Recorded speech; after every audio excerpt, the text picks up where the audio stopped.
გამარჯობათ. ვაგრძელებ ვიდეოების ციკლს ფრინველის კვებაზე. წინა ვიდეოებში ჩვენ განვიხილეთ თუ რას იღებს ფრინველის საკვებიდან და რა რაოდენობით სჭირდება მას ენერგია, ანუ ნახშირწყლები, გარდა ამისა ცილები და შეუცვლელი ამინომჟავები, რომლებიც ცილების შემადგენლობაში შედის. ეს ყველაზე უფრო მნიშვნელოვანი კომპონენტებია, იმიტომ რომ თუ ამას მივაწვდით არასწორად, სრულიად გამორიცხულია, რომ ქათამი გაიზარდოს იმ პირობებში, რა პირობებში ჩვენ ყავს ჩაყენებული.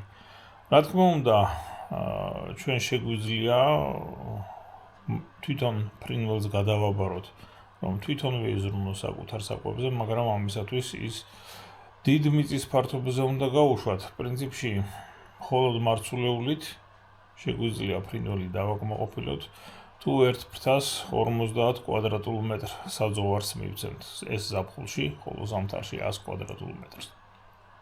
მაგრამ ეს არის მიწის გაცდენა და იმ მიწაზე ბევრად მეტი რამის მიღება შეიძლება, ვიდრე ფრინველის მიერ დადებული კვერცხი და ხორცია, რასაც მოგწევს. ეხლა ვისაუბროთ კიდევ ორ კომპონენტზე, ეს არის ვიტამინები და მინერალები. პრინციპში ყველაზე უფრო რთული ცილის და შეუცვლელი ამინომჟავების მიცემა გახლავს, თორე ვიტამინების მიცემა ფრინველზე არის ძალიან მარტივი. საკმარისია, რომ ყოველდღიურად ერთ ფრთაზე სადღაც 20 გრამი ბალახი მივართვათ ფრინველს, რომ ამით გადაწყდება A ვიტამინის, C ვიტამინის, K ვიტამინის და E ვიტამინის პრობლემები. ანუ მწვანე მასა ყოველდღიურად რაღაცნაირად 20 გრამი უნდა მოვახერხოთ დღეში.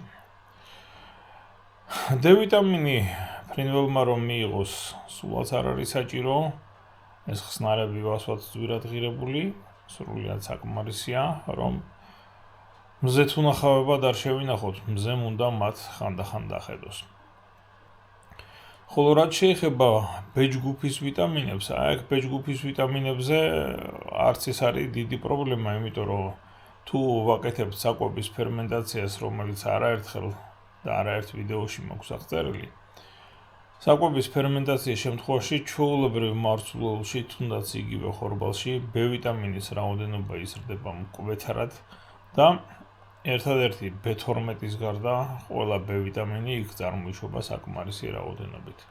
ხოლო B12 რომ მიიღოს, ამისათვის საჭიროა რაღაცა მცირე რაოდენობით ცხოველური კომპონენტი უნდა იყოს. პრინციპში, ერთმა ქათამა 1 კვადრატულ მეტრზე რომ ისეირნოს დღის განმავლობაში, ანუ 100 კი არა, 1 კვადრატული მეტრი გქონდეს ერთ ფრთაზე გამოყოფილი სასეირნოდ, ეს სრულიად საკმარისია, რომ მან თვითონ მიიღოს იმდენი წერს დაიჭერს, რომ B12 ვიტამინი მას უკვე ეყოფა. თუ არა და რაიმე მწერი, იგივე გრინდალი, იგივე BSF-ი, შავი ჯარისკაცი, ამისი კულტურა უნდა გქონდეს და ამ კულტურიდან ვაძლევდეთ ცხოველურ კომპონენტს, ან ჭიაყელები, აი ეს ძალიან კარგი B12-ის წყაროა, თუ არა და, მცირე რაოდენობით ღვიძლი, რომელიც მაღაზიაში იყიდება, ასე ვთქვათ, მოხარშული სულ 5% რო შევიდანოთ რაციონში, უკვე საკმარისია, მაგრამ ღვიძლი საკმაოდ ძვირი ყირს, ამიტომ ისევ ჯობია ნაკვეთში ჭიაყელები ყავდეს მოშენებული და რაღაცნაირად გასუფთავებული სახით ეს მივართვათ ფრინველს. უფასო ჭიაყელა სულაც არ არის, მისი ფასი არის თქვენი შრომა და ამ შემთხვევაში ვთქვათ იგივე ჩემიც, როცა მე ვზრდი ფრინველს რაღაცნაირად ეს მწერების კულტურები მაქვს და თითქოს უფასოა, მაგრამ უფასო სინამდვილეში სულაც არ არის.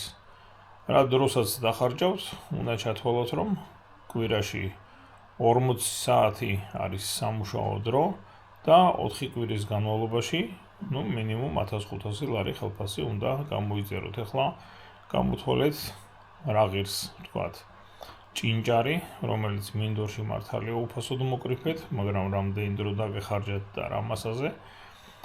ასევე, ვთქვათ, გრინდალი რომ გაზარდეთ, ვთქვათ, რამდენი დრო წაგივიდეთ.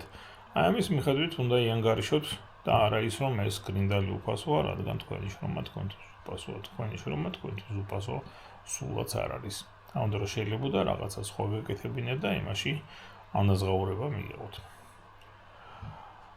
კარგით, გავაგრძელოთ ახლა საუბარი უკვე მინერალებზე. პრაქტიკულად ეს ვიტამინები, რომლებიც დავასახელე, საქმეს, თქვათ, ვიტამინების მხრივ წყვეტს. არავით არის განგარიშებები და წრფივი პროგრამირების ამოცანების დასმა, ვიტამინების შემთხვევაში საჭირო არ არის. ეს გაცილებით უფრო მარტივია, ვიდრე ცილა და ვიდრე შეუცვლელი ამინომჟავების ანგარიში. ეხლა რაც შეეხება მინერალებს, ყველამ კარგად იცის, ვინც ქათამს უვლის, რომ ქათამს სჭირდება ბევრი კალციუმი იმისათვის, რომ ნაჯუჯი დააფორმიროს. და რომ ქათამმა შეიძლება უნაჯუჯო კვერცხი ან რბილნაჯუჯიანი კვერცხი დადოს, თუ კალციუმი საკმარისი რაოდენობით არ ექნება. ეხლა ამისათვის რა არის საჭირო? რაღაცნაირად ქათამს მივაწოდოთ მცირე რაოდენობით, რა თქმა უნდა. საკვებში იყოს საჭმელი ცარცი. ეს ერთი. გარდა ამისა, ნიჟარები დამსხვრეული კვერცხის ნაჯუჯი. ყველაფერს ქათამი იყენებს კალციუმის მობილიზაციისათვის. თუ კალციუმს არ ვაწვდით, მერე ის ძვლებში არსებულ კალციუმს იყენებს კვერცხის ფორმირებისათვის, სუსტდება და შეიძლება მოტეხილობაც მიიღოს. მოტეხილობამდე როგორც წესი საქმე არ მიდის ხოლმე, მაგრამ უნაჯუჯო კვერცხამდე საქმე ნამდვილად მივა. კალციუმი არ არის ერთადერთი მინერალი, რომელიც ქათამს სჭირდება. იქ არის ფოსფატი, იქ არის კალიუმი, ბევრი სხვადასხვა რამეა. ამიტომ მარგანეცი სჭირდება, სელენი სჭირდება. ასე რომ ეს მინერალები რომ მიიღოს, არაა საჭირო რომ გავიქცეთ და მინერალების კომპლექსი ვიყიდოთ. ის არის მხოლოდ გალიაში გამომწყდეული ქათმისათვის საჭირო.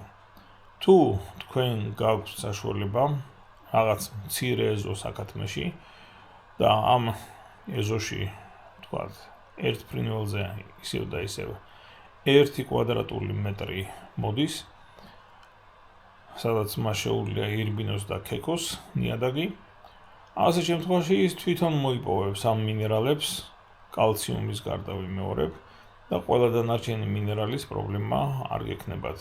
და გარდა ამისა, მინერალები, რომ იცოდეთ, საკმაოდ ბევრია იგივე ბალახში და რომ ვთქვით, რომ ბალახი 20 გრამია საჭირო ერთ ფრთაზე, რომ ძირითადი ვიტამინები მიიღოს.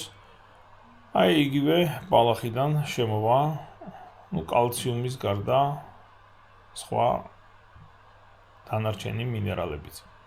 და გარდა ამისა, ნიადაგის ქექვით.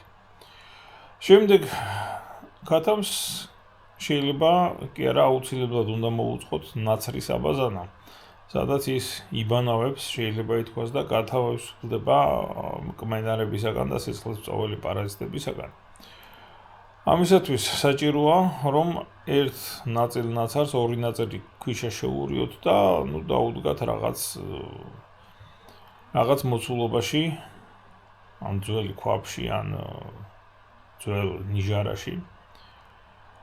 სამზარეულოს ნიჟარაში მიდგას მე მაგალითად ძველი, ასეთი რამე გაკეთებული.